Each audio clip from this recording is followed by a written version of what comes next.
In the name of Allah, the Beneficent, the Merciful, I bear witness that there is no God but the one true God, whose name is Allah.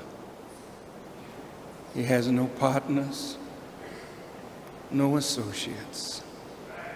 He's one, he's indivisible, he's from the beginning, and he will be with those of the righteous through the ending of this world and the world of infinity that comes in after this world of evil is finished. I thank Allah for his manifestation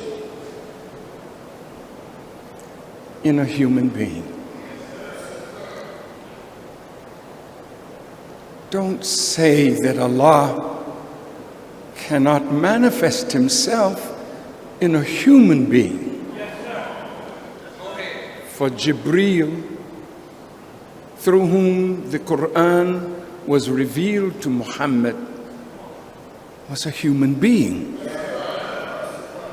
But the Prophet never said he was the messenger of Jibreel. He said he was the messenger of Allah. The guidance of the Quran will solve the problems of the world today. And the Sunnah, or the way of Prophet Muhammad, peace be upon him, that has been forgotten by those who claim to be his followers.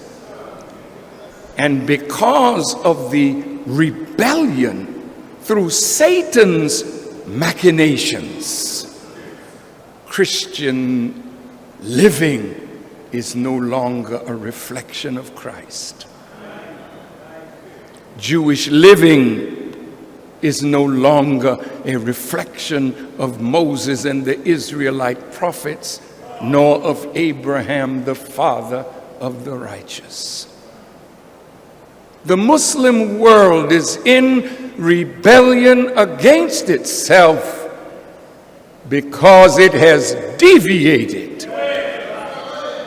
from the true path that the Prophet laid down when he said, if you follow this Quran and my Sunnah, you will never go astray. The question is, has our world of Islam gone astray? Absolutely.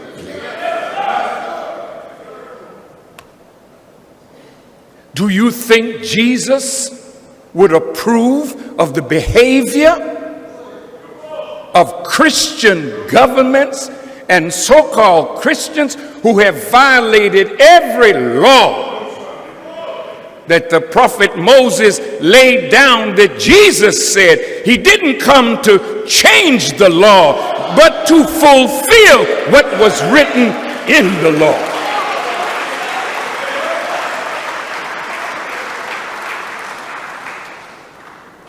I am a student of the Honorable Elijah Muhammad, who is a student of Master Farrakhan Muhammad, whom we say to the world is the great Mahdi, or guide, that the world has been looking for.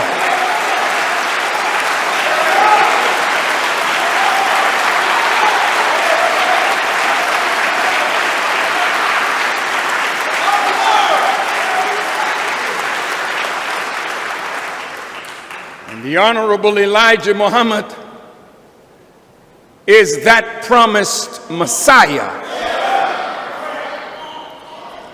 that would be with Mahdi, not in the east, but the light of God is to shine forth from the west back to the east, and whether you believe it or not,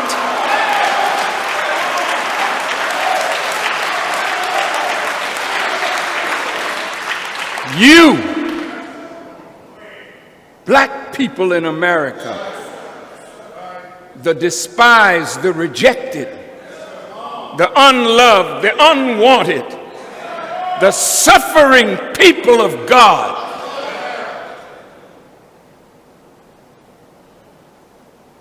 you are his choice.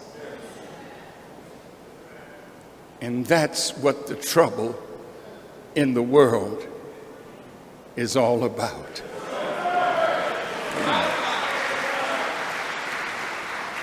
There can be no peace in Gaza.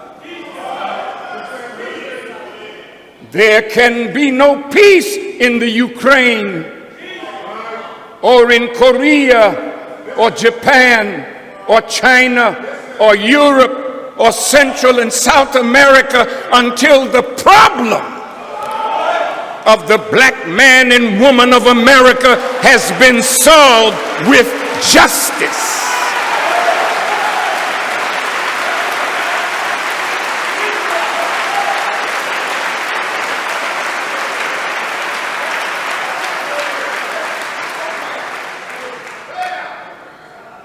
I greet you, my beloved brothers and sisters, and all those who are watching in different parts of the world with the greeting words of peace. Assalamu alaikum. I pray that Allah will guide the words of my mouth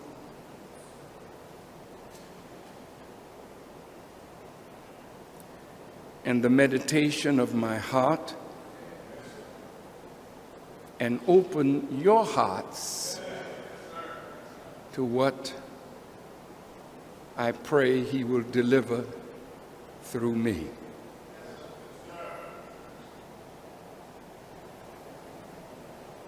You have just seen excerpts from things that I have said in different parts of the world,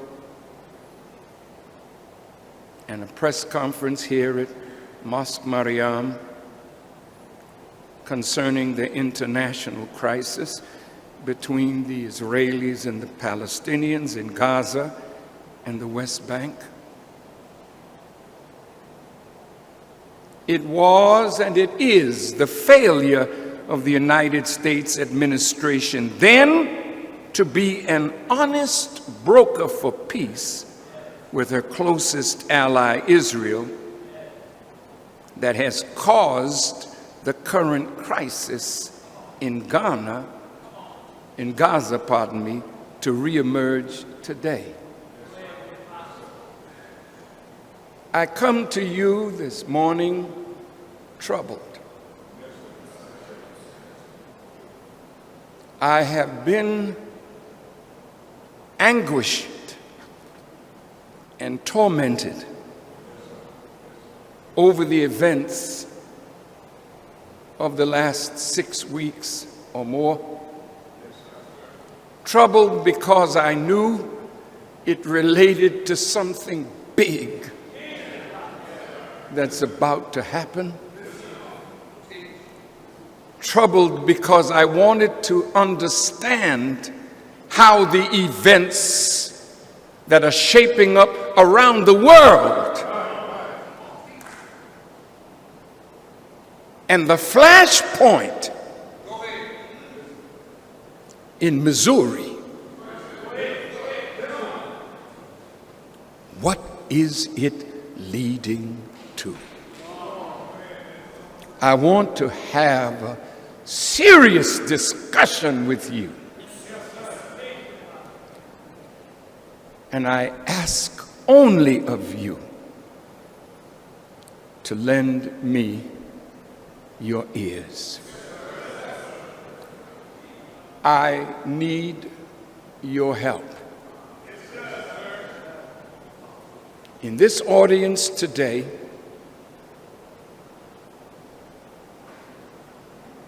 are some of the finest minds in Chicago and other places, male and female. But in this audience today is the most precious group of young people that are the target of a wicked conspiracy that has emanated from the government of America itself. I warn you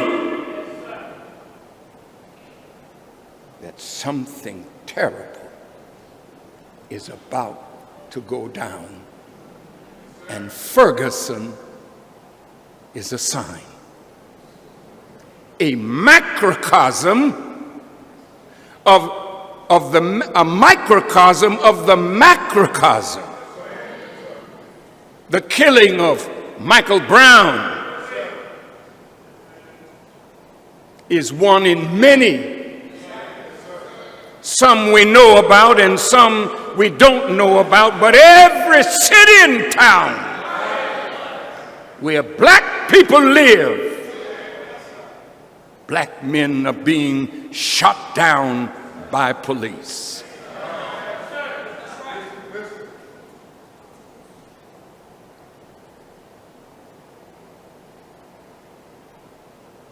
Witnessing the events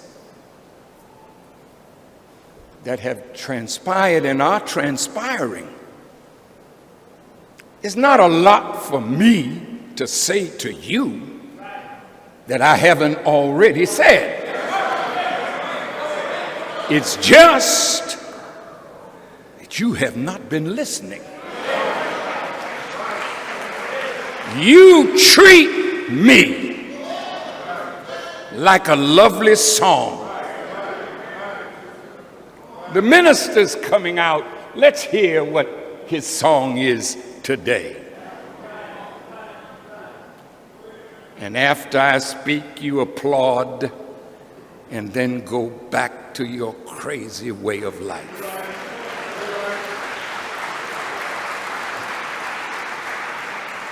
I watch our moral conduct spiraling down.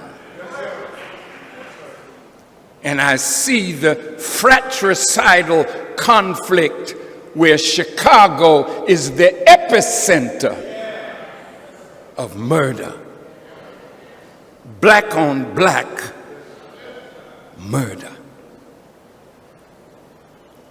Today, I want to examine not just us on our level, but where all of this is coming from,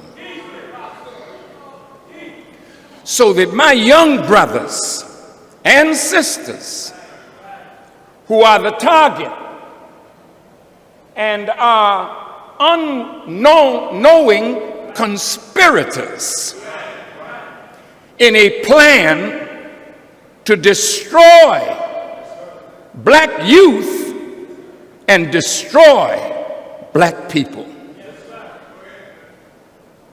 You say, well, how am I a part of such a conspiracy?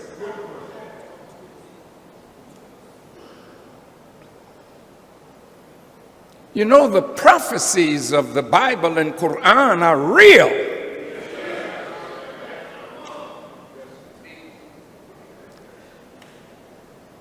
And most of you who disrespect the prophets and disrespect Scripture, not because by nature you are like that, but sometimes the way we represent God is so reprehensible that in the eyes of our young people, preachers look like pimps. Leadership is afraid of our young people. You don't go out among them You don't know what's going on in them. You are only seeing the repercussions of something that didn't start with them.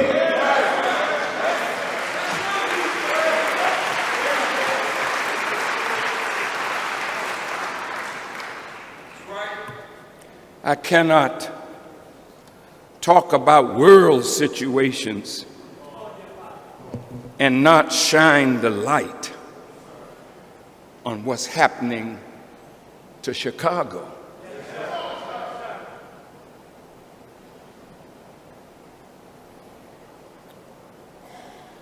Allah wants me to speak to the situation here and in the world with clarity and guidance.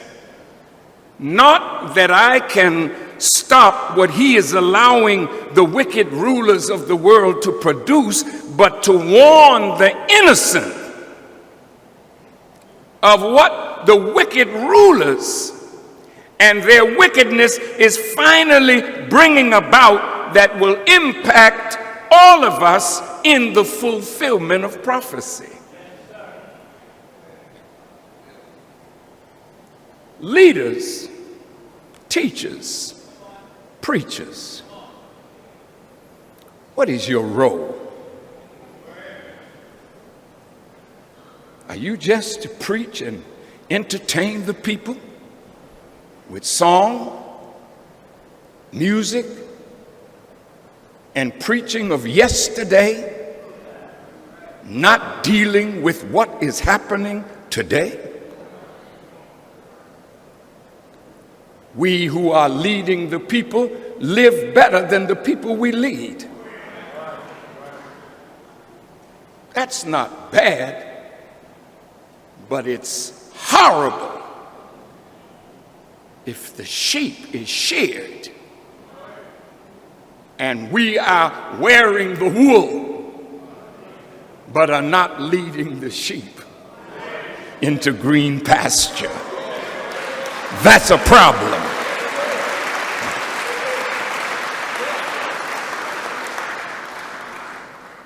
It's not about church on Sunday, Juma prayer on Friday, Shabbat on Friday night and Saturday. It's about what are you doing after prayer. This incestuous relationship that we have with each other. We meet in the masjid, we meet in the mosque, we meet in the church, but the problem is in the streets.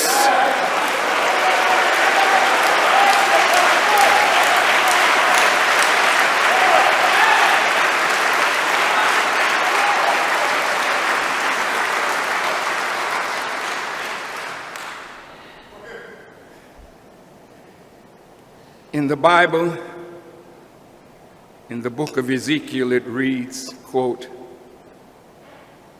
"Son of man, I have made you a watchman unto the house of Israel. Therefore, hear the word at my mouth and give them warning from me. When I say unto the wicked, thou shalt surely die, and you give him not warning, nor speak to warn the wicked from their wicked way to save his life, the same wicked man will die in his iniquity, but his blood will I require at your hand." Watchmen on the wall. Who is watching what's happening to our people? Who is watching the policies of America being enacted by our president, the Congress, the NSA, the CIA, the FBI, who's watching? And if you watch and you see, who is the watchman that will stand on the wall and warn the people of what you see and what is coming? It's not enough to take charity. It's not enough for zakat to fatten a few. But when God allows some of us in leadership to have an easier life, easier meaning you don't have to worry about the bills that the little man worries about. You don't have to worry about the rent. You don't have to worry about the car note. You don't have to worry about where the next meal is coming from. But we are put in that position so on a higher level we can worry and plan for the people that are suffering. The people that Jesus was concerned with. The people that Muhammad was concerned with. The people that Abraham and the prophets and every great leader was concerned with. The people that Martin Luther King was concerned with. The people that Malcolm X was concerned with. The people that Elijah Muhammad was concerned with. The people that the civil rights strugglers were concerned with. And they were willing to sacrifice their lives to make a difference. I'm going to ask something of us today, because the message of Elijah Muhammad and the prophets is not for cowards.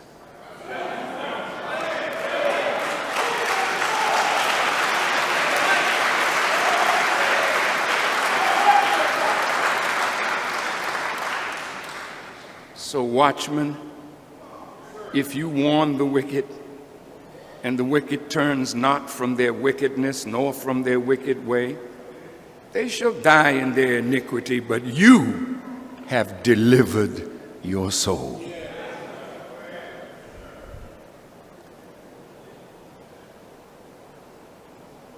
The anguish that I feel started with Gaza.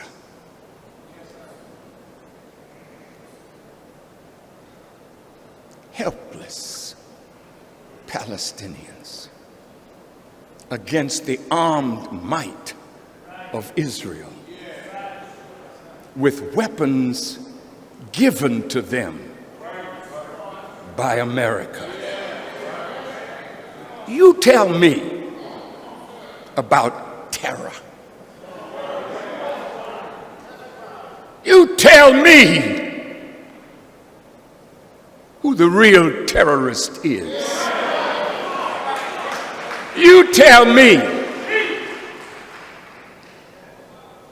how helicopter gunships, F-16s, tanks, and an arsenal of armaments that are designed on explosion to rip human bodies apart.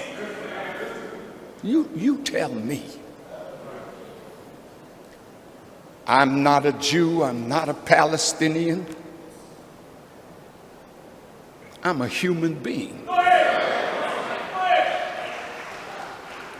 But if my heart, as a human, does not ache for the suffering of our people, fellow human beings, fellow sufferers and travelers on the earth, then I am dead morally and spiritually.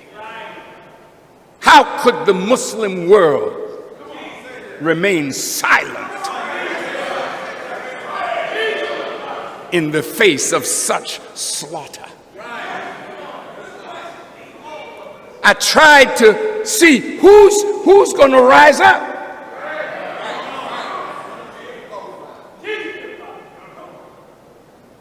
Weak leaders who are now so in bed with Shaitan that their sense of moral correctness is gone.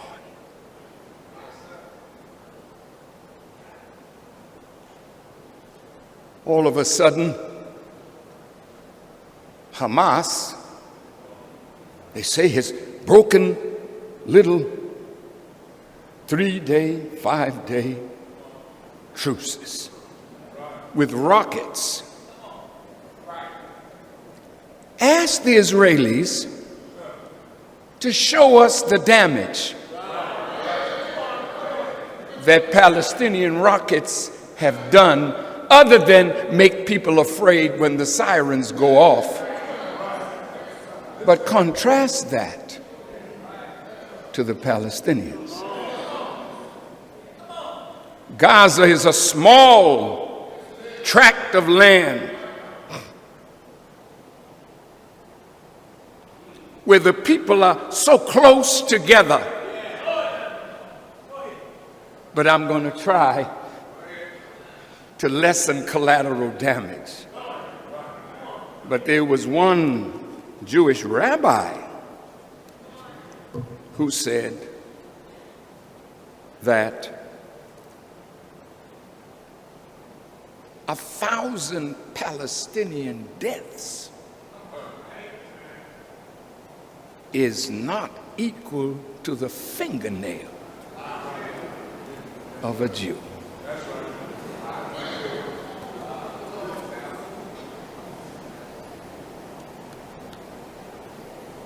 Now, what you may ask, what does that have to do with Ferguson? What does that have to do with Michael Brown? What does that have to do with you, young, beautiful, powerful, cultural community, rappers, hip-hop artists, leaders of street organizations? What does that have to do with you?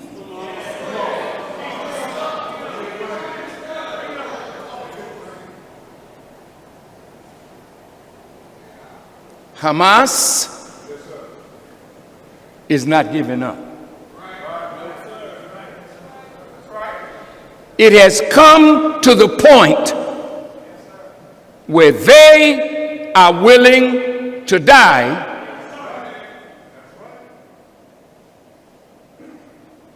rather than continue to live under the oppression that they have lived under since 1948.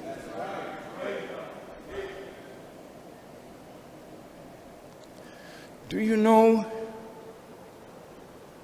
human beings can adapt, to many terrible situations? We prove that.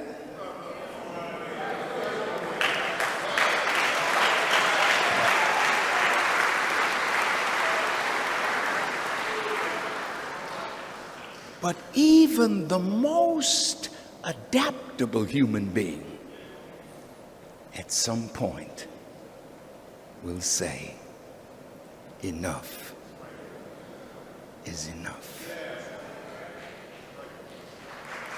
In Gaza, Hamas is willing to commit total suicide. Every child in Gaza that died is a martyr.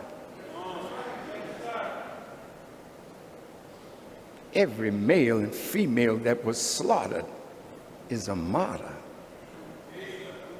And the Quran says, think not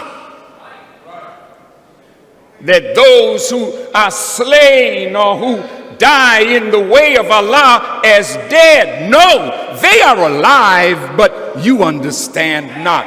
How are the dead in Gaza alive?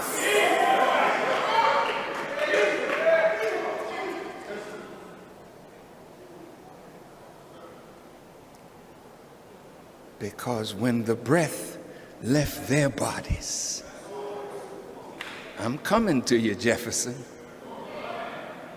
When the breath left their bodies, their death and the pain of it went into the hearts of those that remain to continue the struggle.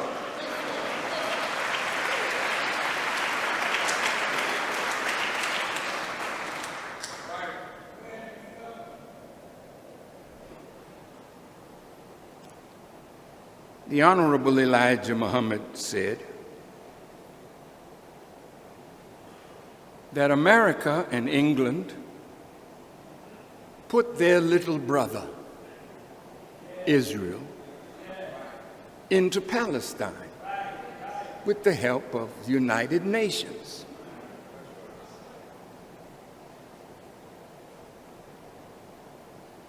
And from 1948 to this minute, they have not had any peace.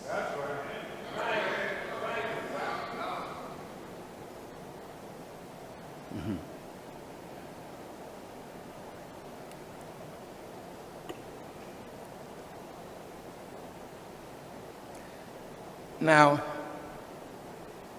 nearly 30 years ago, I tried to help Reverend Jackson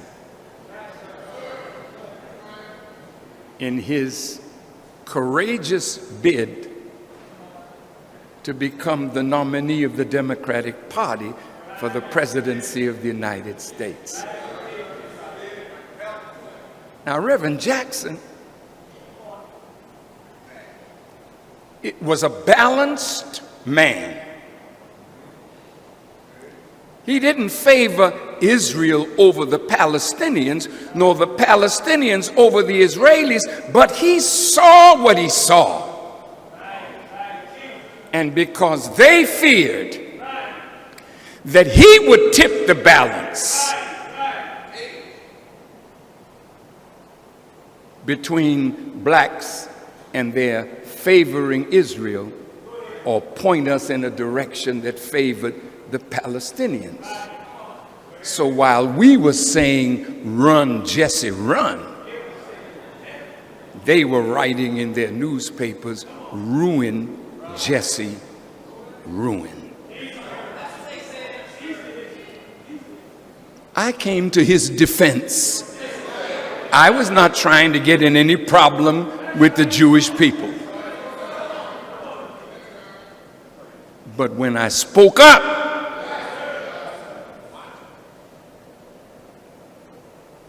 they started calling me the new black Hitler. Now, I'm a student of a great warrior.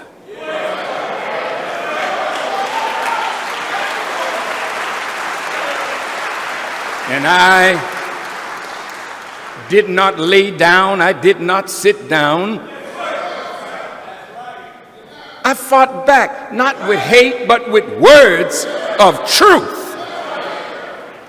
And when they couldn't shut me down, they brought their scholars to debate with me on national television, and not one of them ever prevailed.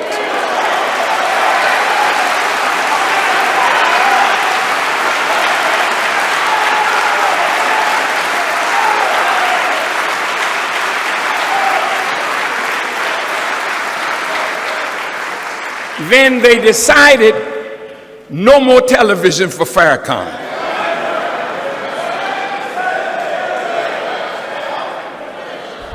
But I told them television didn't make me. What television makes, television can destroy. What media makes, media can destroy. I am made by God, and nobody can destroy what God has made.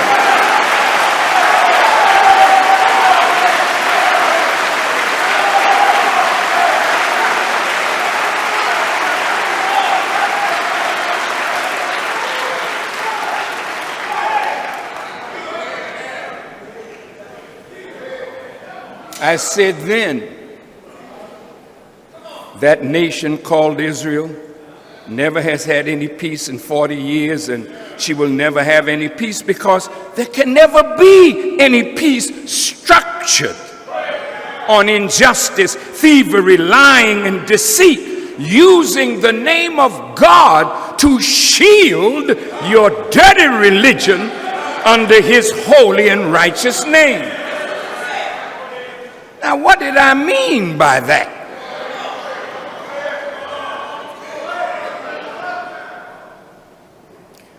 See, some Christians practice a dirty religion.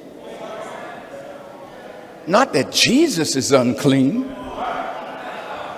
not that the scripture is unclean, but the practice of slavery, colonization, the brutal slaughter of the indigenous people of the world in the name of Jesus.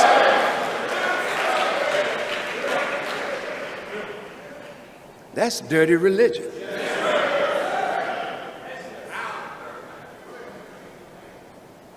Now,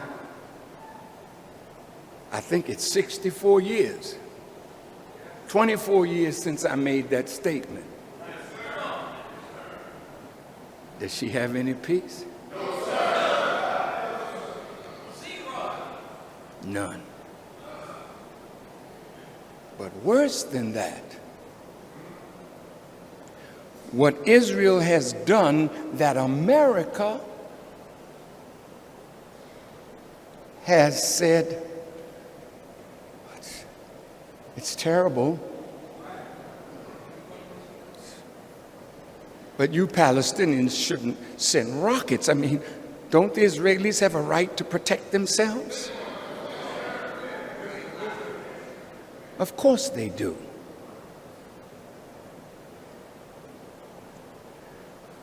But slaughter in the name of revenge is not just retaliation. The Quran says, listen to these words, there is life in retaliation. For you. Go read it. But retaliation should not exceed the limit. A life for a life. A slave for a slave. A woman for a woman. And if it's accidental, then blood wit could be paid. That is better for you. But Israel has exceeded the limits because of rockets flying and a few dead, 3 civilians, I think 64 soldiers against 1,939 Palestinians, probably more, 73% of them civilians, including 449 children, 243 women, 87 elderly. Almost 10,000 have been wounded, among them at least 3,004 children.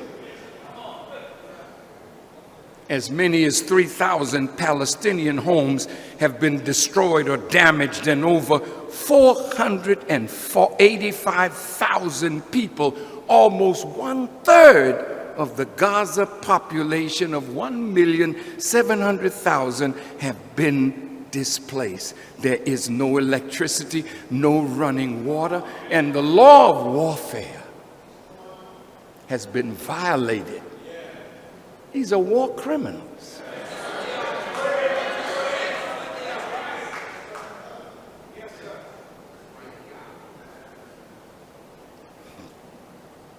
Man, And look at this scripture.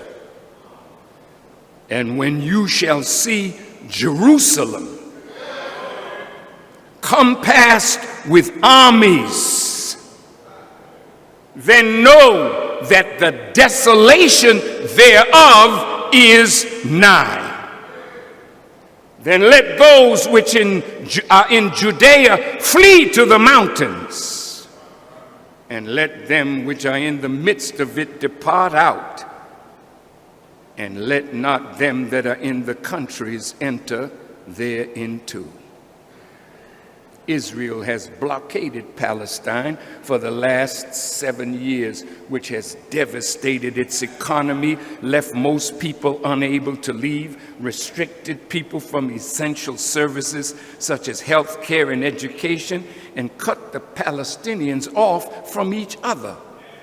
More than 40% of people in Gaza, nearly 50% of youth are now unemployed, and 80% of the people receive international aid.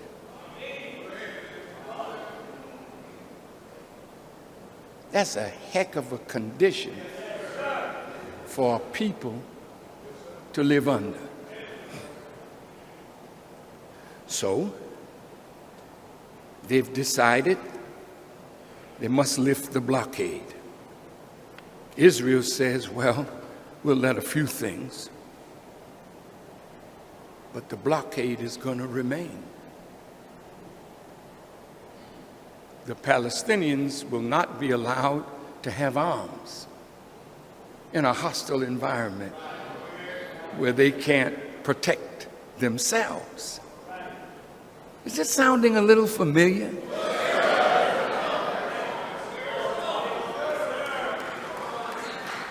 It's coming home.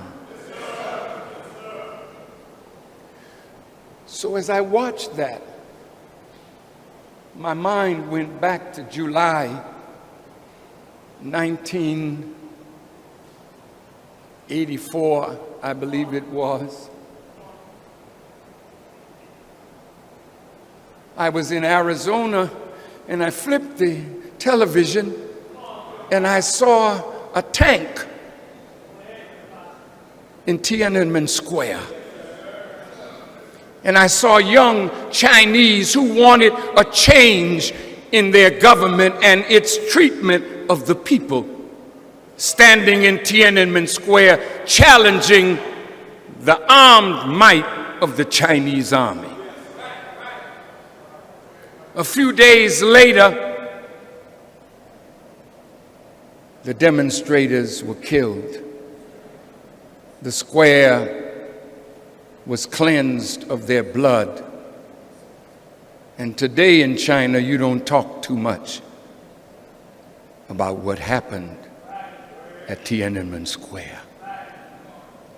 When I saw that, I got sick because I knew there was a message in it. But what was the message? I'm coming to you. Mickey Leland, our congressman from Texas, died in a helicopter crash in Ethiopia. A good man, a strong man. I'm grieving now because another strong man went down.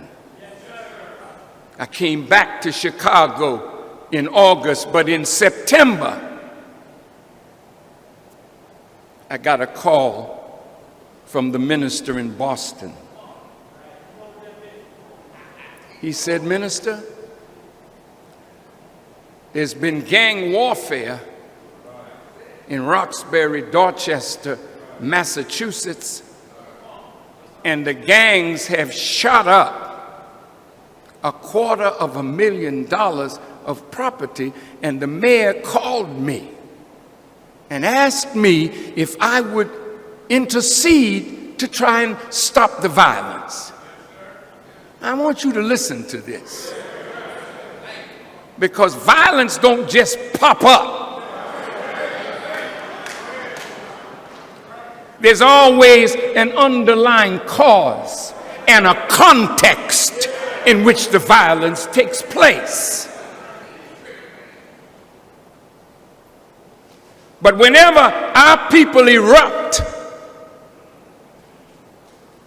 the powers that be call out Negroes.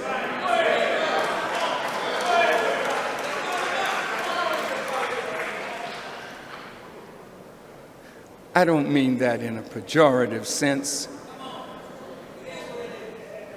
but the pejorative nature is the deceitful way government uses black leadership when their behinds are in trouble.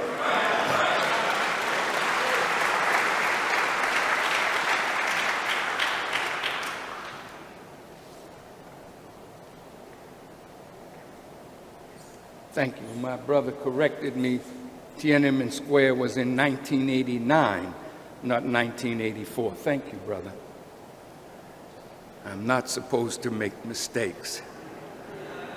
And if I do, I have to correct it immediately.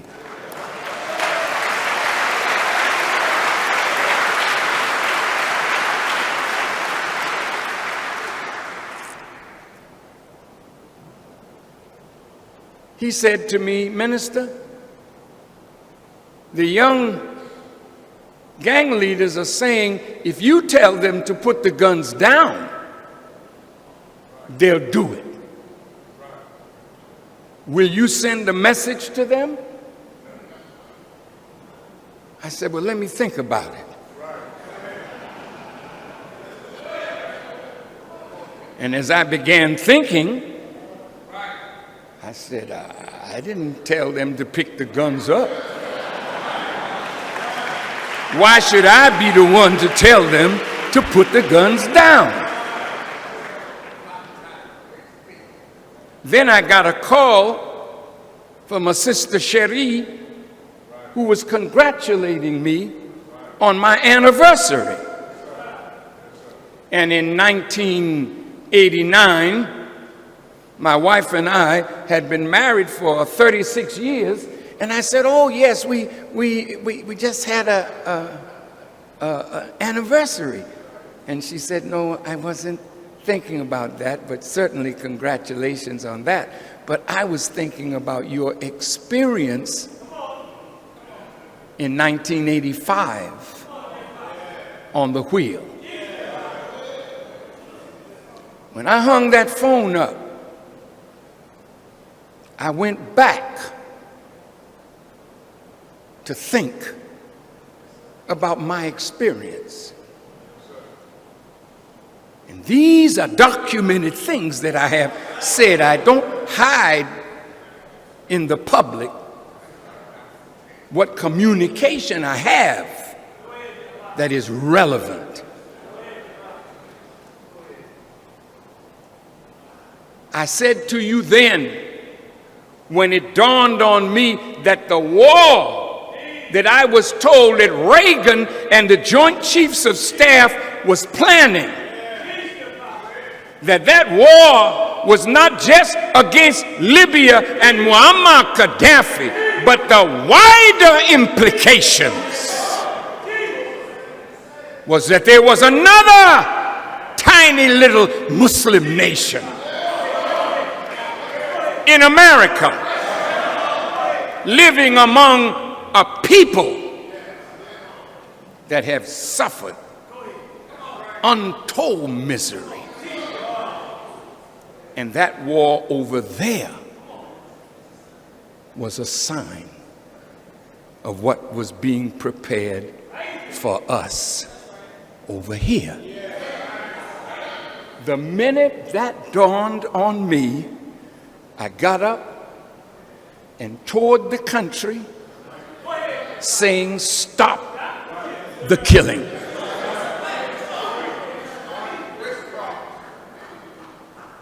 I didn't ask nobody for any money. The believers supported me. And we went throughout America.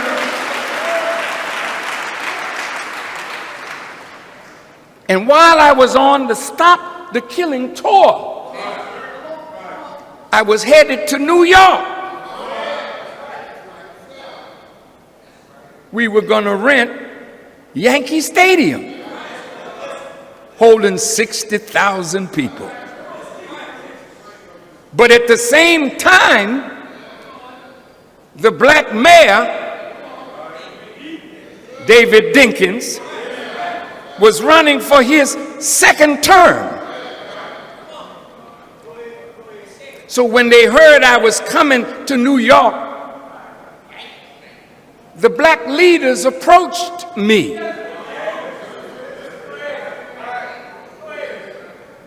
And said, Brother Farrakhan, we're trying to get Mayor Dinkins reelected.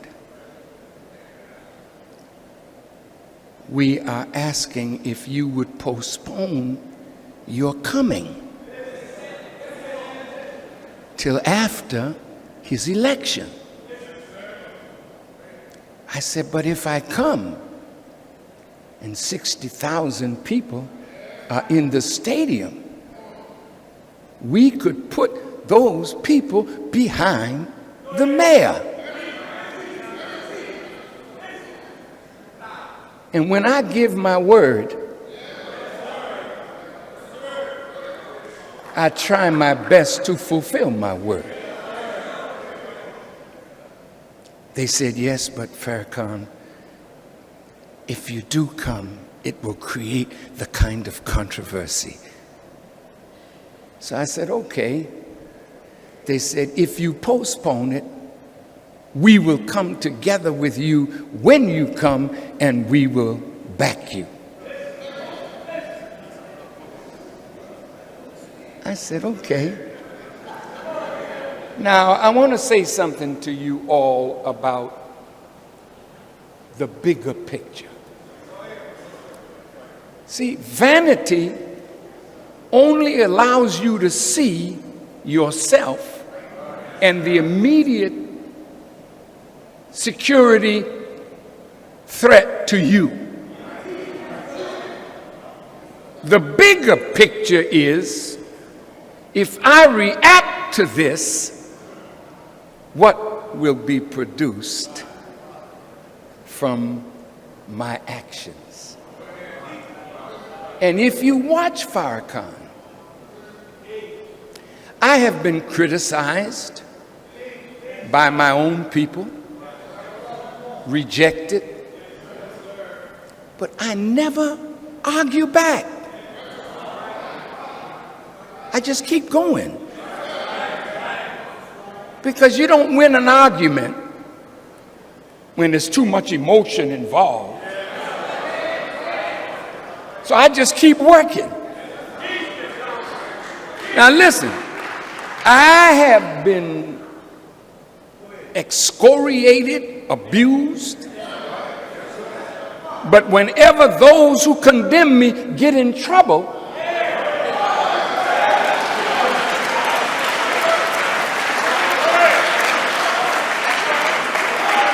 I never, ever remind them of what they said or did.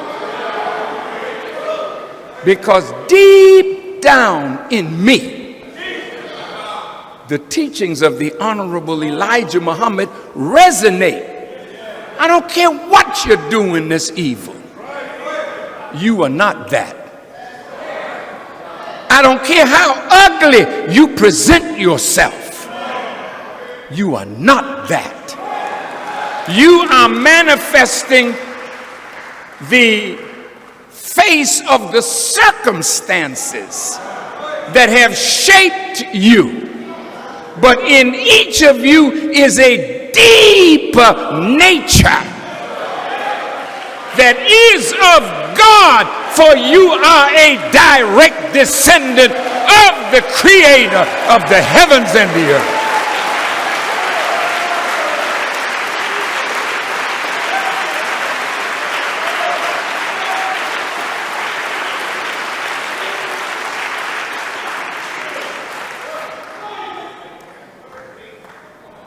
The Quran says, set your face for religion, being upright. The nature made by Allah in which he has created man. And there is no altering Allah's creation. So at the core of your being, you are the righteous. All of you. But if we were to judge you by what you do, we would run away from you. But the more evil you are, the more I run to you. And you never hear me saying to the drug dealer, you no good so-and-so, I don't like what you do, but I know why you're doing it. I don't like the killing going on between us, but I know the hand that's behind it. So I cannot judge you by your present actions of evil, because your good is buried. Your righteous nature is buried under the circumstances of your life. So I look beyond your faults and I see your need. So I'm always pulling on that nature of God in you.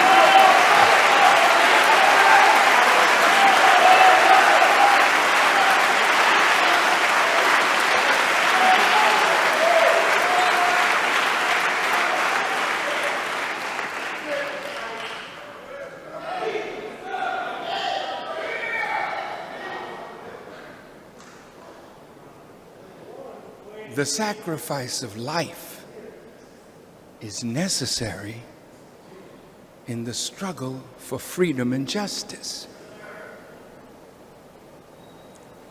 We are the supreme life in this universe.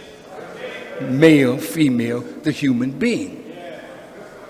Every other creature has been made subservient to us. Don't you think that chicken wants to live?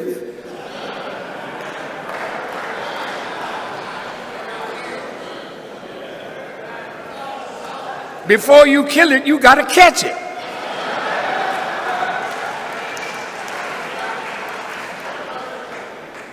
Don't you think the lamb that you eat, the beef steak you like, and the cow that it comes from, or the steer that it comes from, don't you think they want to live too?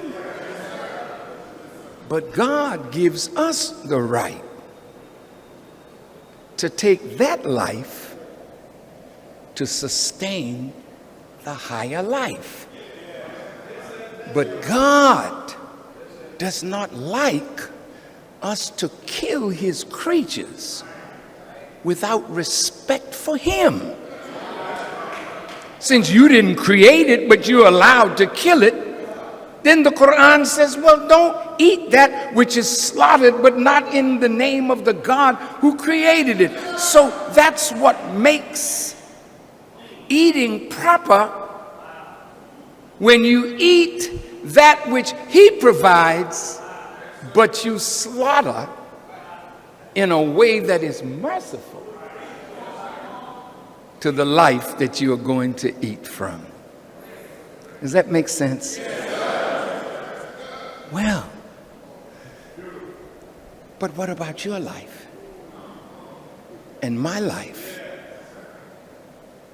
All human life should be sacrificed, if necessary, for a higher principle. And the highest, most noble principle is truth, freedom, justice, equality. So when it comes to those principles, God has always allowed the sacrifice of life for the higher principle. That's why he could say, think not of those that are slain in his way as dead. They are alive. The principle of justice is a great principle. I'm closing now.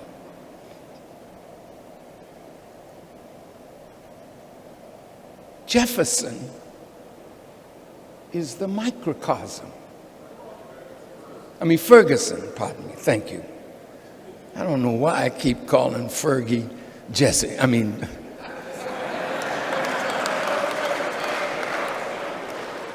Just the ravages of time.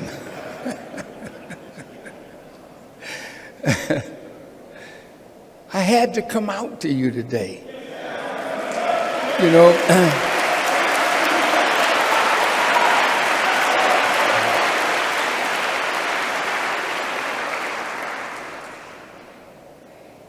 I've been in the hospital several times this year for an infection that is caused by the operation that I had in 2007, where most of my lower organs were taken from me, and many did not think I would live, but Allah blessed me to survive.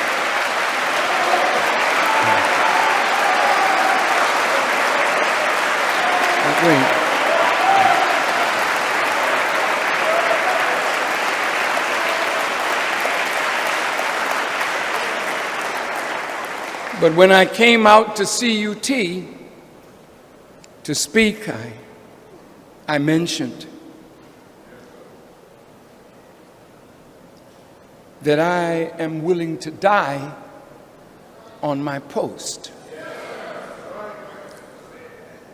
Lions don't retire.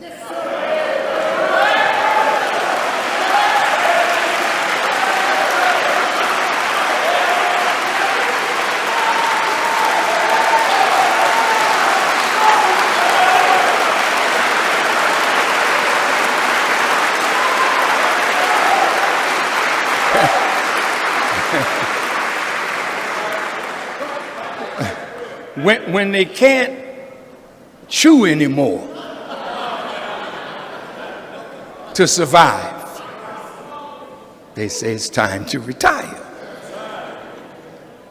Preachers and teachers, great ones that are in this audience, when God permits you to have years in your life, He's granted you wisdom through your years that the young need to have a connection with the elders, that we can share with you our errors, mistakes, and successes, so that you will stand on our shoulders and go beyond us, because the struggle continues. But Satan has divided the youth from their elders. And I'm not totally sad about that.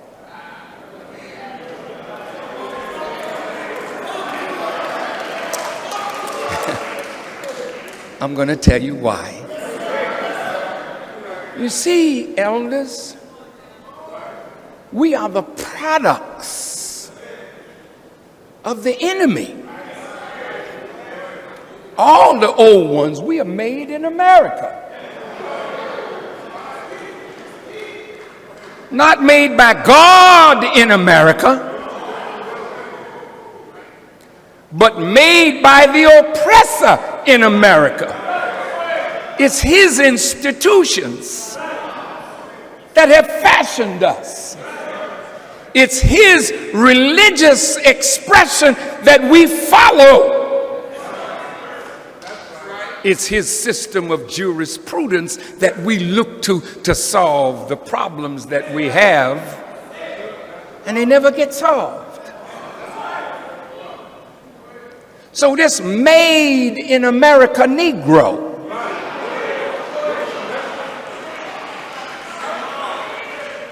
has hope that America's going to change.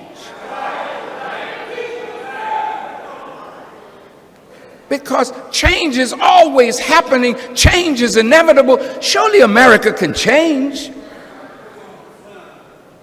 Si se puede? Yes, we can. So our great president ran on change, was elected because he promised change.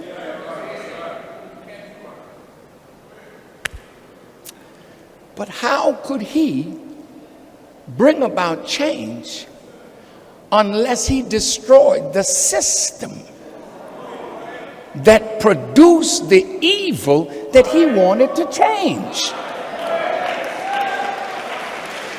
So, my young political brothers and sisters, you want to be mayor, that's noble, really it's noble. But I don't think you've thought that through.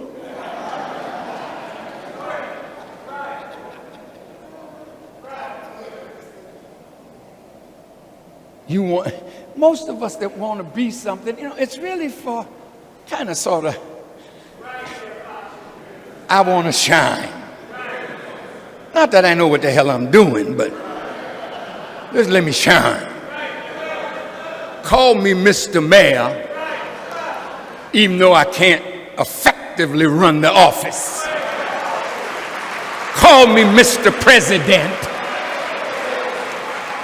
but surround me with those who will misguide me and influence me, and I don't have the power to resist the influence, so I become what I detested when I said I wanted change.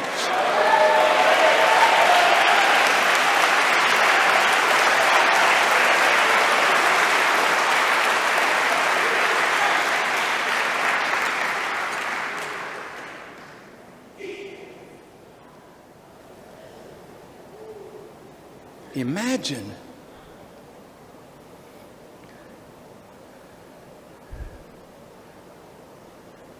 (50, 67% of Jefferson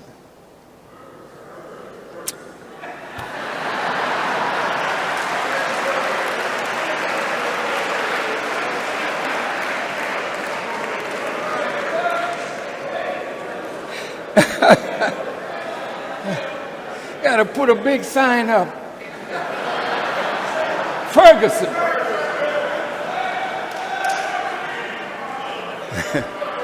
But I tell you, when you get 81, tell me if you don't forget something.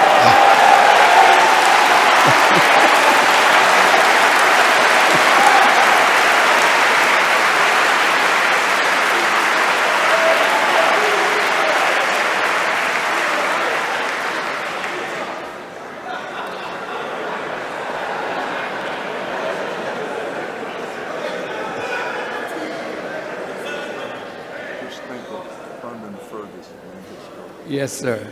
He's giving me a little hint of how I can remember.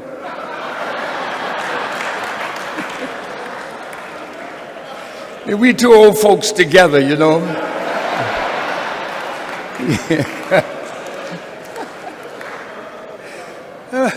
Oh boy, old age is something, let me tell you. It's wonderful to grow old with dignity and strength. It's wonderful to grow old and not be a punk.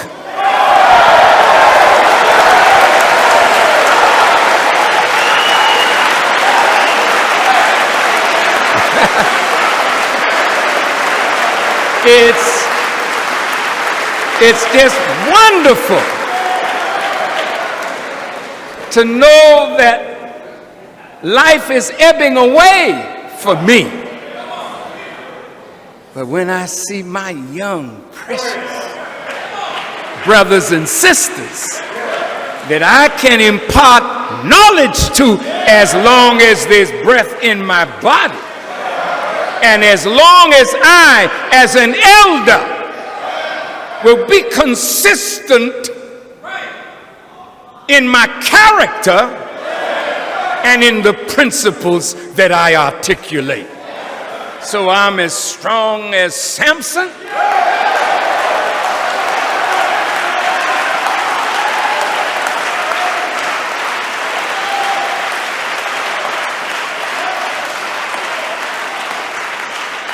Because my strength comes from my obedience to Allah.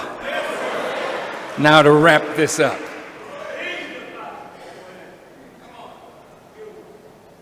"67%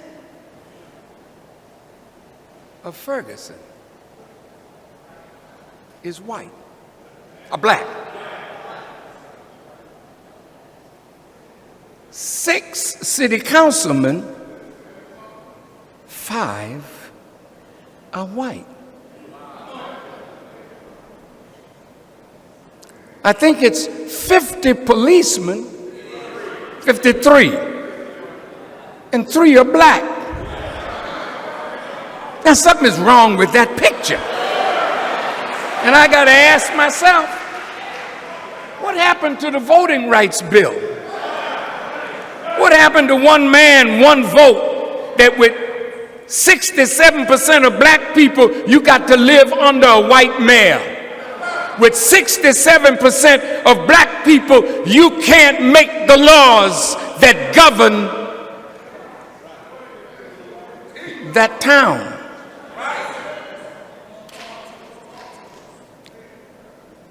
Now, if that's the condition, let me set the stage for Michael Brown. See, I don't know about the store that they say he strong-armed somebody and took some cigars.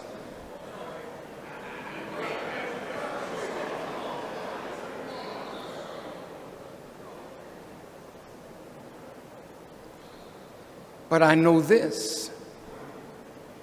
I'm coming to Chicago. This is where I'm going to close. When you live in the hood, you don't control no economics. So you got Arab store owners that don't give a damn about you and have no respect for you. You got Koreans, you got Chinese, you got Indians, you got other people all in our community taking the money out but not giving a damn thing to this community.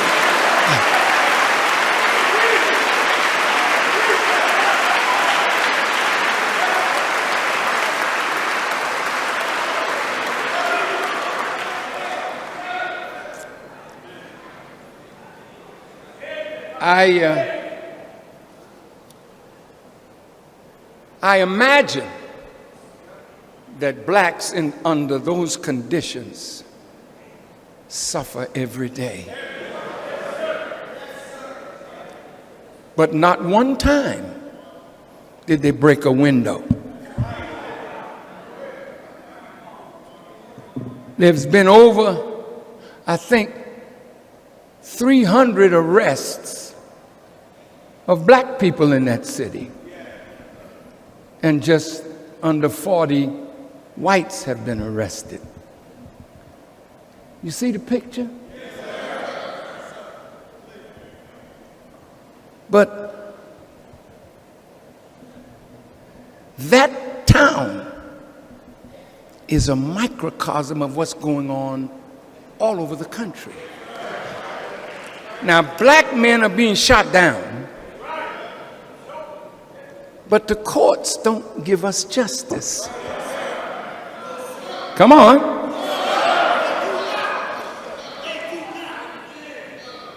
the coroners are the brothers of the killers. So you don't know what happened to Michael Brown. They don't know how many times he was shot yet. But they know that somehow some cigars went missing. As though white people don't steal from convenience stores.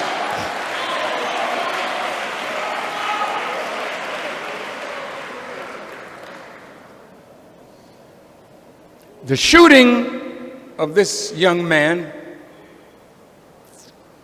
has triggered now a response that has been building.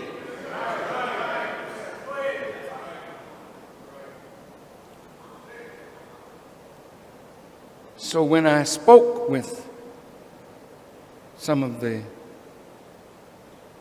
attorneys and the father of Michael Brown, I told him, don't let what some of our people did in anger cause you to focus on that and not the real issue. I said, all of you that got children, all you mothers, all you fathers, when you do something that your child don't like, they don't sit peacefully by. They'll show you an ugly face. They'll go and slam a door. They'll even raise their voice at you because they feel you did them some injustice. Injustice brings about a response, whether justified or not. That's to be determined. But the need for justice is in the eye of those who feel deprived of it.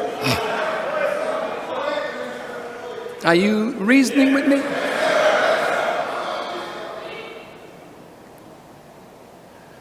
So, a black policeman called, beautiful brother, I'm not mentioning their names. He said, Farrakhan, some of us, we want to go to the family and show support for the family. What do you think? I said, well, it's a nice spirit, but the wrong move.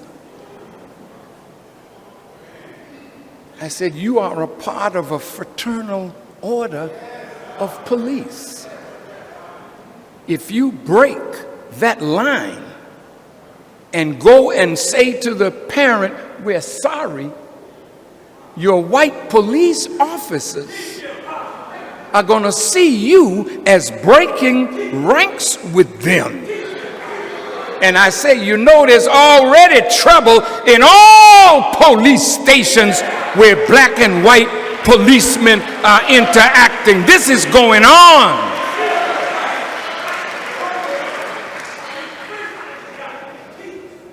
So I said, brother, you and the captains that are with you, turn your face toward your superior officers, because that's where the culture is emanating from.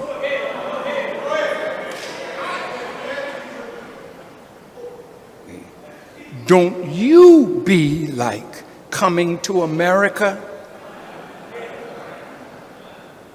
where the Prince of Zamunda had wipers.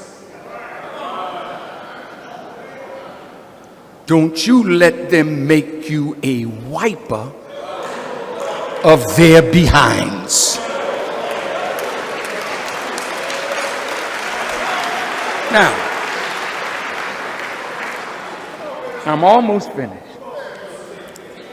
See, the goodness of your nature is this. This is terrible.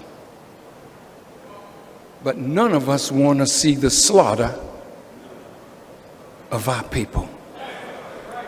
So our natural instinct, what can we do to ease this situation? But the cry of the people is not ease the situation. The cry of the people is no justice, no peace. Now, where is justice here? The police chief, why was he set down by the governor? And they tell me his wife was tweeting. These people are nothing but animals. Well, she reflects him. And if we are animals in their sight, there's no respect when they see you walking in the street. Young man, could you please step up on the sidewalk? Because that could be jaywalking. And you don't want to block traffic, nor do you want to get hit. How would he respond? He's not going to say, F you, you don't tell me what to do. Because you approached him civilly. But when you, out of the culture of hatred for black people,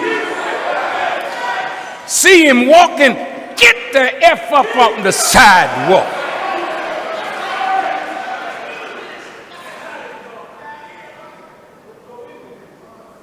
And you know that's the way we're being handled.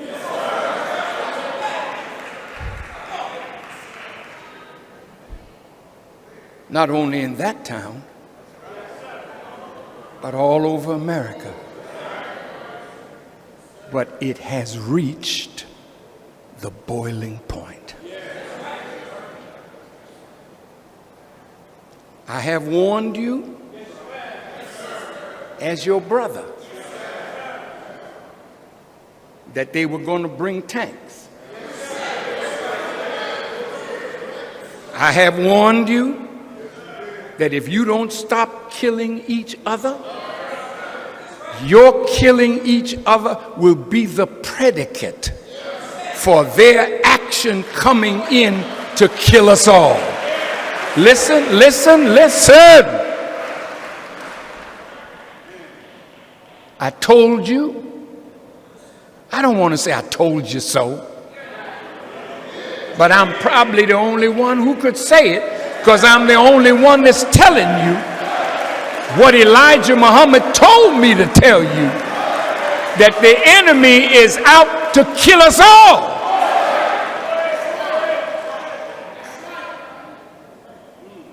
Now, to my young brothers, I got a report that when the armored personnel carriers and that military might came back the other night,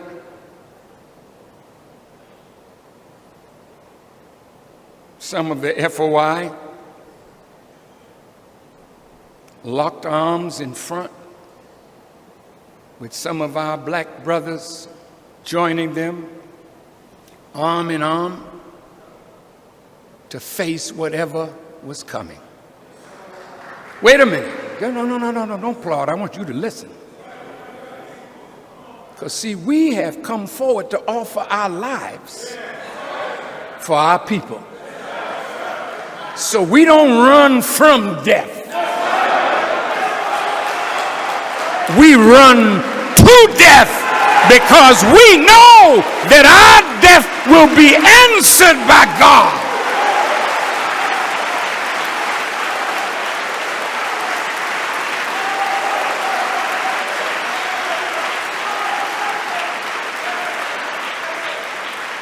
So the brothers locked arms. And I told them I was proud. Because we say in our prayers, my prayer, my sacrifice My life and my death are all for Allah.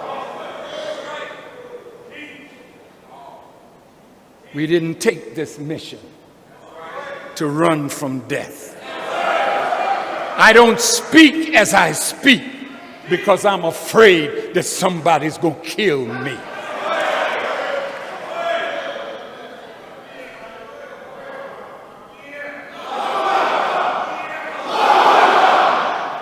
You're going to die anyway.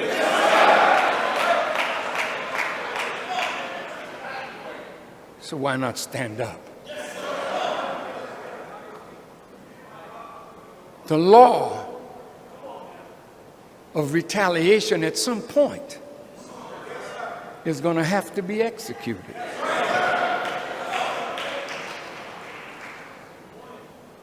At some point. See, when you think you've had enough, then you're ready to die. And when you're ready to die, you confront the force of death. But death comes after you, but they die too. But wait, we don't have nothing to fight with.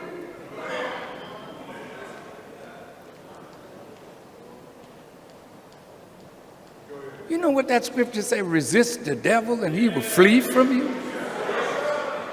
We ought to try it. You say, what are you saying, Farrakhan? Do you see our women being killed on the highways by the police? What kind of man are we? That you can't protect the woman? That's your mother and the mother of your children? You gonna let police just knock her down? That's the time to die.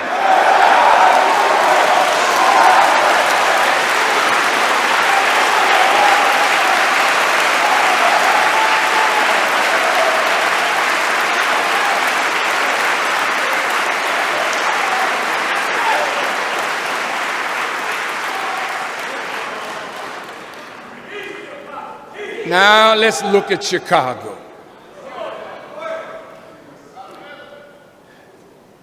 I pray that Allah will bless me to get through this. I'm feeling a little weak, but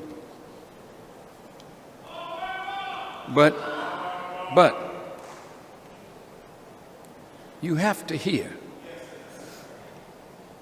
Chicago. Why Chicago? Why has Chicago become the murder capital? You got gangs in all the cities, but not like Chi-Town. There's so much death in Chicago that they call it now not Chicago but Chirac.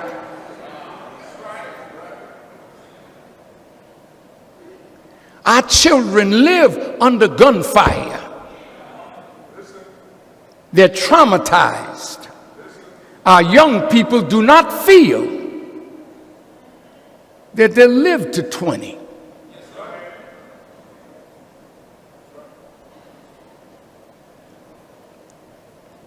In this audience today are members of the cultural community. Now, what I want to say to us is, it's the cultural community producing the right ideas in their song, in their dance, in their poetry, in their plays, in their movies, that take an idea and implant it in the hearts of the people. Do you follow me? In the 60s, I made a song that became an underground movement song called "A White Man's Heaven is a Black Man's Hell." And the first part of it, I was rapping. Not quite like you today, but you the master of this today. But I was rapping sense, wisdom, singing intelligence with a beat to it. And it was an underground hit. True, true, true. In the 60s, it was the Last Poets. It was Nikki Giovanni, Sonia Sanchez, Hakeem Madhubuti. Then you had James Brown. I'm black and I'm proud. And everywhere you went, the youth were moving to the rhythm of JB. I'm black and I'm proud. What you say about my Nina? I love Nina Simone, boy. All of the songs had meaning. So when they played it on the radio, we were listening, we loved the dance, we loved the beat, but the words produced a culture in Black America. So when they assassinated Dr. King, 100 cities went up in smoke and they wondered who the leader was. See, but the people were acculturated by looking at television, seeing fire hoses and dogs and cattle prods and the suffering of black unarmed boys and girls, men and women who only wanted to eat at a restaurant or sleep in a hotel or some of these degrading things. The other day I was visited by John Carlos, the brother who in '68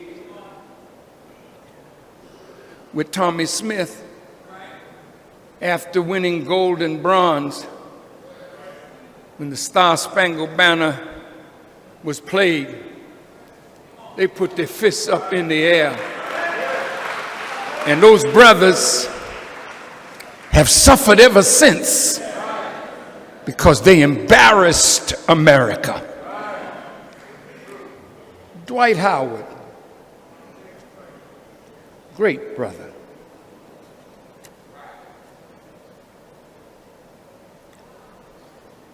He saw the slaughter and just put a tweet up, "Free Palestine." And when he retweeted the message, "Free Palestine," to his 5.3 million Twitter followers, he was attacked by Mr. Morton Klein of the Zionist Organization of America.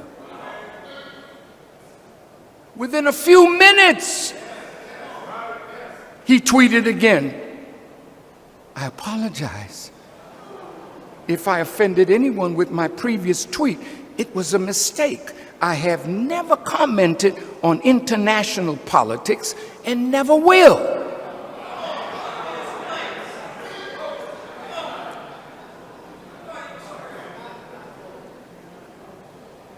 That's not good. Here's a man that when he was in the dunk contest, he had on the Superman cape.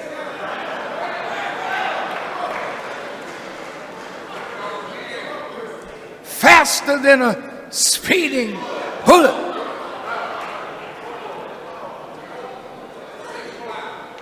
And within seconds, Superman was made to look like Super Mouse.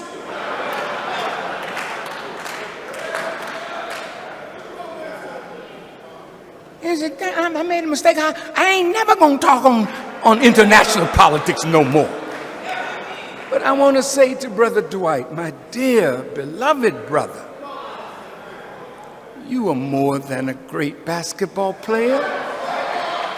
You are a human being, and you were expressing your natural human empathy for a suffering people. And Morton Klein wants to deny you your humanity, and you throw it away for a damn basketball.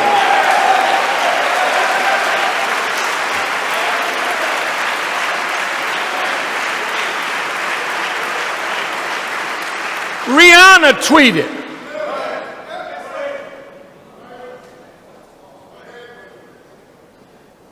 because all of our people that are made rich and famous have connections with the Jewish community. Your money's from them. Thank you. Your money comes because they sign you. They're your agents. They're the owners of the clubs that you play in and play for. So they put pressure on you, and you don't stand up, because making the money is more than being an upright human being that has the courage to say to them, you cannot deny my humanity. Your hatred of the Palestinians is your problem, but my love for humanity is in my character. See, and when you stand up, they'll sit down. Remember Muhammad Ali? Have you heard of that man? You did? He was fighting for the heavyweight championship of the world, and Brother Malcolm was in his camp. And they came to Ali and told him, you get out, get that Malcolm out of your camp and get away from these Muslims, or the fight is off. Muhammad Ali looked at him and said, well, hell, then the fight is off. Let us everybody pack up and let's get the hell out of here.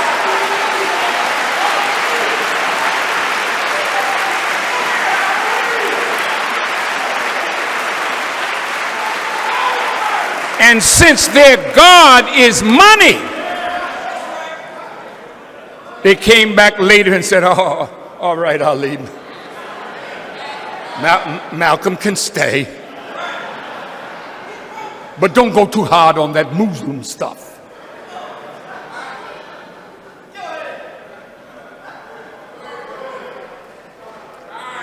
Ali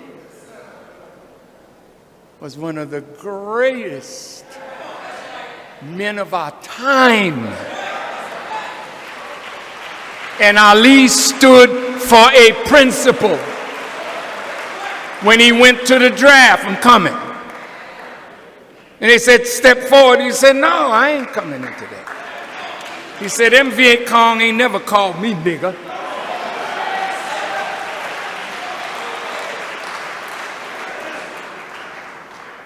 You say you gonna send me to jail? Well, clean out my cell, because I'm on my way. See, when you don't give a damn about what they want to do against you, you start feeling life coming into you, strength coming into you, God coming into you.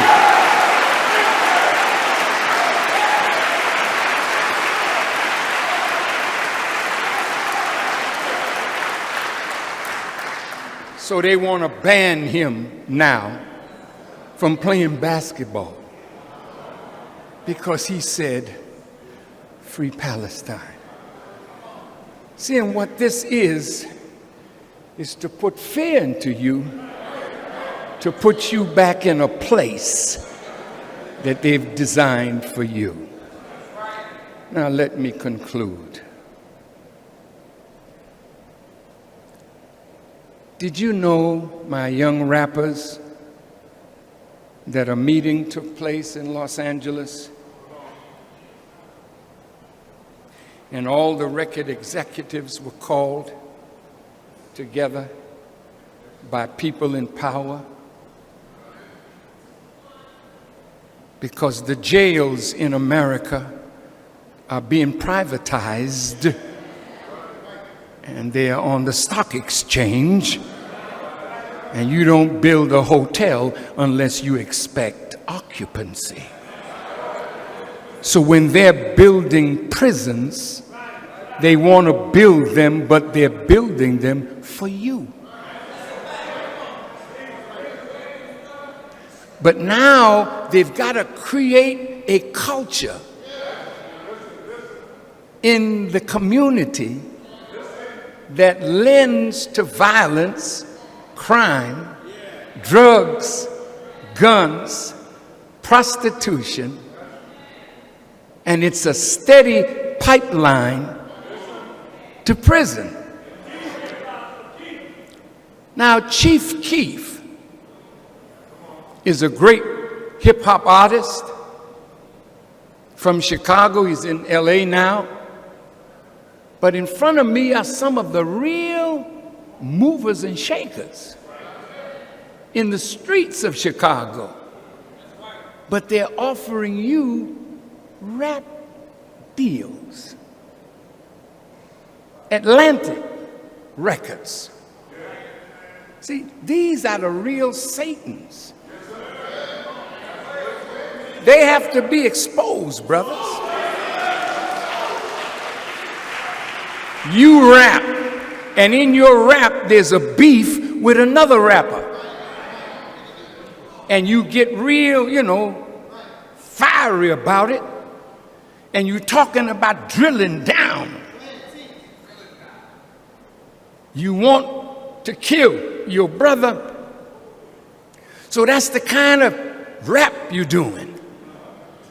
And then the radio stations are complicit. Because if you make something clean, they don't want to play it. So when you come to the record executives with something clean, but it's got a good beat, hey, that's nice, but see, if you ain't keeping it real. And keeping it real means keeping it as it is so that it will never change. So when I'm rapping and I got a beef with you, you come back with your record and beef with me. But underneath, we all talking about shooting. We all talking about, is it Molly?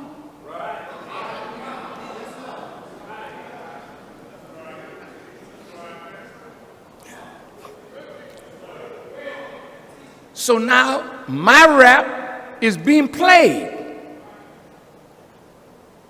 And the beefs from the rap, because many of the rap artists are street organization leaders. So then I got a gun. Where did I get it? You know it ain't legal.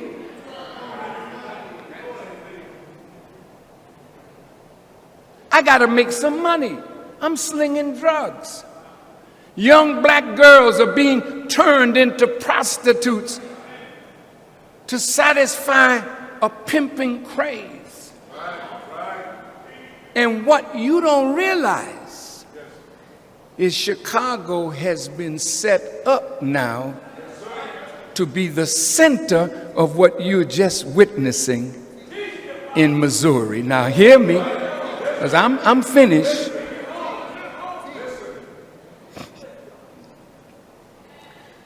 So every day there's some killing.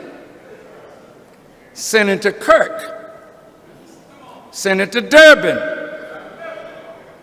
We're going to raise millions of dollars from Congress because we got to go to Chicago and we're going to arrest 18,000 gangster disciples. They already got the prisons and the concentration camps ready. Listen to me. The former police chief in Chicago that was an FBI officer, Jody Weiss.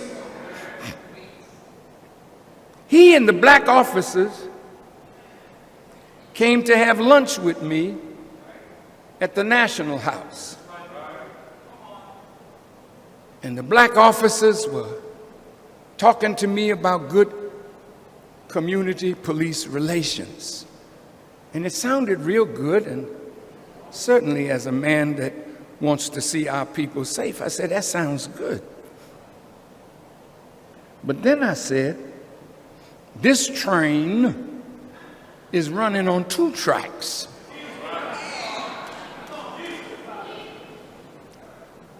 But the other track you didn't say nothing about. Now I want to talk about that track. I said, Mr. Weiss, I read that you ordered 17,000 automatic rifles with hollow point bullets, armor-piercing bullets for your police. Did I make a mistake? Did I read something incorrectly? No. I said, well, tell me, what are you expecting? That you would arm your police like that? And I said, you know, Superintendent or Chief, I said, I also read that most of the police departments in the major cities are being trained by Blackwater, which is a mercenary group that they use in Iraq, and they're training police. Did you hear me?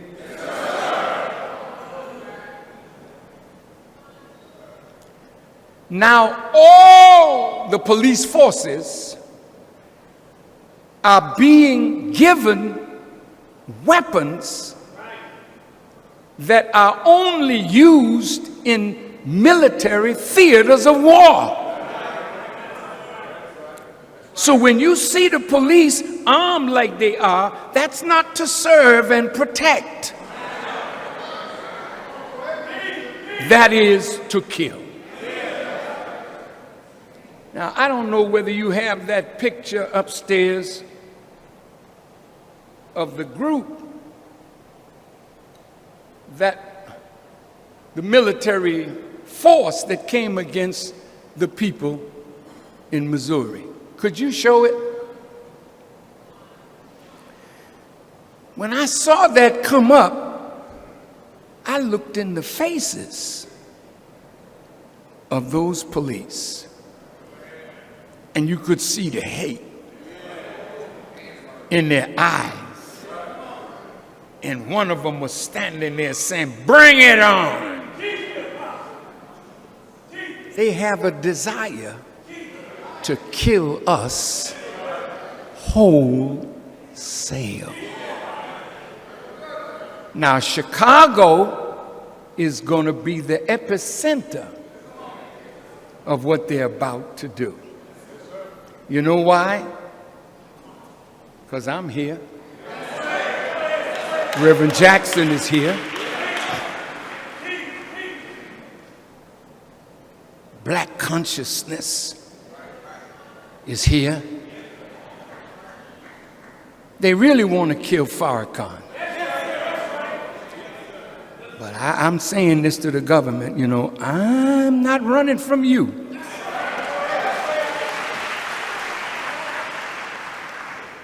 I'm here to die. But what will happen to you? See, I'm not no Rudy Poop fella that's just out here running his mouth.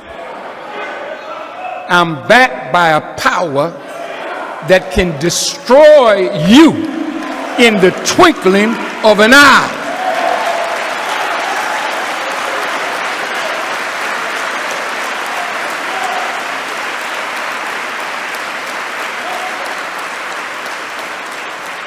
Now, I read this morning that the FBI is planning to come into Chicago.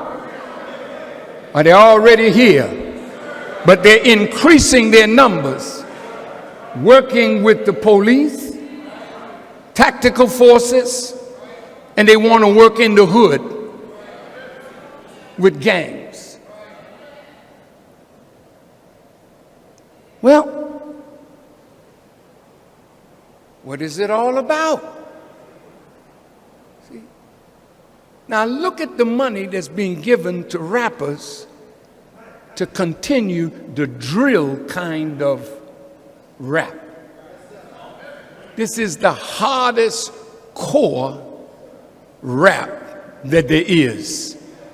It's killing, killing, killing, drugs, guns, hoes, disrespect of our women. And because they give you money and contracts that will allow you to put gold in your teeth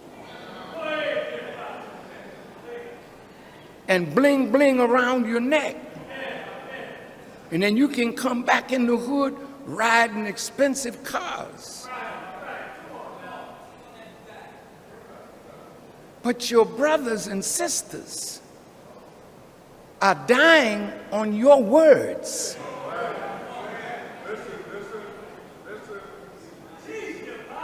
And you are aiding in the conspiracy to exterminate the black male.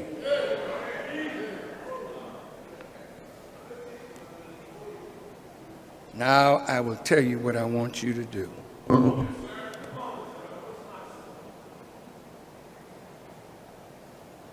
You got to know that at the highest levels of government, they've plotted our demise. And to come into Chicago with heavy armament to make Chicago the example of slaughter.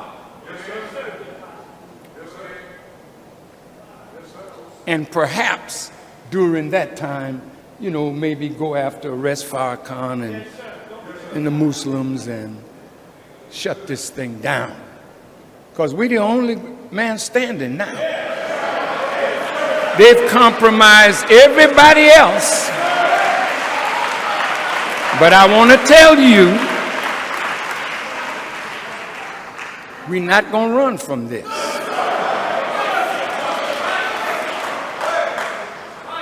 Because if you plan the slaughter of black people in America, starting with a slaughter in Chicago, let me tell you what you can expect. Now, I see that you know that I've been telling you about this weather. And Allah answers real quick. But it's getting worse now. Because you're getting worse in your plans. There's a movie out called Into the Storm. You ought to check it out. Because one of the things they said, well, one of these powerful tornadoes has not hit Chicago or LA. Well, let me tell you, baby, it's on the way. And if you, my brothers, don't change, don't stop the killing of each other, then the wrath of God will descend and blood will be seen in the gutters of Chicago. But it'll be your blood, our blood, but then God will answer swiftly. You are the people of God, but you're acting like agents of the devil. And that has to stop.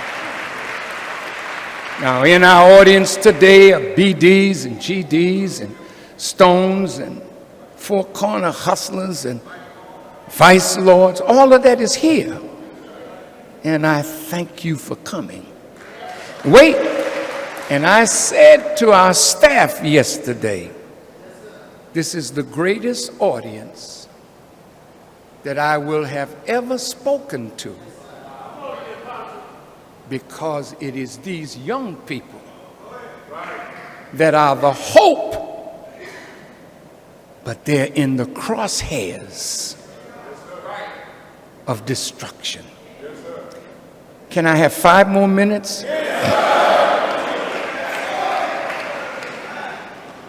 Have you noticed that the target all over America is youth? But when you look at all the revolution that's going on in the world, look at the faces of the people that are overthrowing governments. It is youth. You got social media and you deal, man. What is that thing you can call what is it? Fifi or something they just hit, and 50 brothers, sisters will come out on the street, stop the traffic, and just dance and party, you know.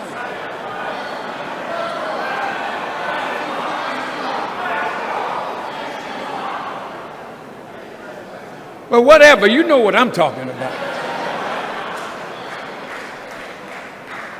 Now, while that's happening, you're being filmed. And they take the films and they show them to police and organizations. And you are being made to look like animals.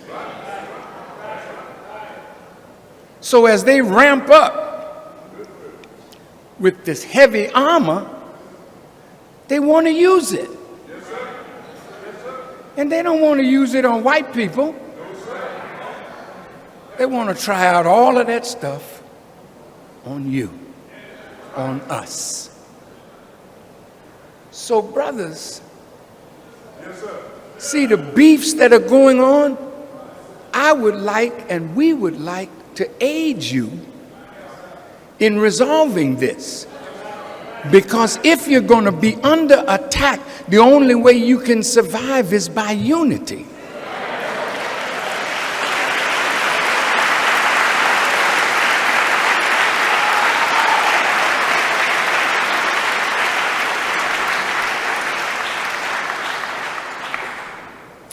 So all beefs must end.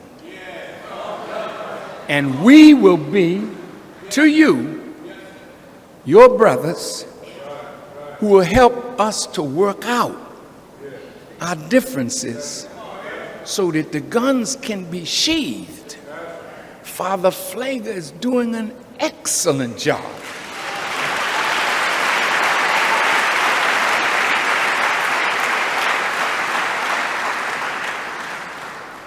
And he is one of those great ones who has the heart of a Christ-like human being.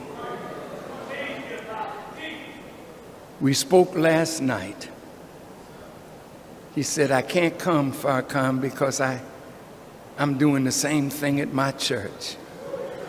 I said, well, I'll share with you what I say. You share with me what you say. But I want us to walk together in the front lines before they kill any of our people. Let us who love our people and have committed our life to our people, let us be the first to lay down our lives for the justice and freedom and equity of our people. I need your help. We got to fan out. Now, after this, I want to take as many of you as I can that have been invited to the salam, and we're going to eat. And then I want to discuss with you and have you ask questions, and then let's set up how we can bridge the gap between the brothers that have beefs, the sisters, so that we can feel each other's pain and let the numbness that if a BD dies, if I'm a GD, I'm happy. Or if a Crip dies and I'm a Blood, I'm happy. No. When any black life is lost, it's an effect on all of us, because God didn't make you a BD or a GD. God made you into himself. And when you recognize who you really are and that your time has come, daggone it, this thought came. Did you know why Moses wandered in the wilderness for 40 years and didn't enter the promised land? Because the old heads belonged to Pharaoh. So it was the youth that Moses took, and they inhabited the promised land. And that's why you are under attack, because the future of black people is really in the hands of these courageous, dynamic, powerful black youth that all they need is right guidance. So I pray that what I've said today has entered your heart and your mind. Thank you for listening, and may Allah bless you as I greet you in peace. Assalamu alaikum.